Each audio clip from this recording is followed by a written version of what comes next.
ಸದಸ್ಯರು ಹಾಗೂ ಪಕ್ಷದ ರಾಷ್ಟ್ರೀಯ ಅಧ್ಯಕ್ಷರಾದ ಶ್ರೀ ಎಚ್.ಡಿ. ದೇವೇಗೌಡರವರು ಹಾಗೂ ಪಕ್ಷದ ರಾಜ್ಯಾಧ್ಯಕ್ಷರು ಹಾಗೂ ಮಾನ್ಯ ಉಕ್ಕು ಮತ್ತು ಬೃಹತ್ ಕೈಗಾರಿಕಾ ಕೇಂದ್ರ ಸಚಿವರಾದ ಶ್ರೀ ಎಚ್.ಡಿ. ಕುಮಾರಸ್ವಾಮಿ ಅವರ ಸಮ್ಮುಖದಲ್ಲಿ ವಿಲೀನಗೊಳಿಸಿ ಜಾತ್ಯತೀತ ಜನತಾದಳ ಪಕ್ಷಕ್ಕೆ ಸೇರ್ಪಡೆಗೊಳ್ತಾ ಇದ್ದಾರೆ ನಮ್ಮ ಓಡಿ ವಿಜಯ್ ಕುಮಾರ್ ಅವರು.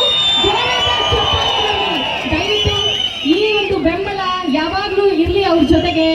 ಇನ್ನೇನು 1 ವರ್ಷ 2 ವರ್ಷ ಕಳೆದೇ ಹೋಗುತ್ತೆ, ಇನ್ನೇನು ಎಲೆಕ್ಷನ್ ಹತ್ರ ಬರ್ತಿದೆ. ಆ ಸಂದರ್ಭದಲ್ಲಿ ಅವರ ಜೊತೆಗೆ ಕೈ ಜೋಡಿಸಿ ಅಂತ ಹೇಳಿ ಕಾರ್ಯಕ್ರಮದ ಪರವಾಗಿ ಎಲ್ಲರ ಪರವಾಗಿ ನಾನು ಕೇಳ್ಕೊಳ್ತಾ ಇದ್ದೀನಿ.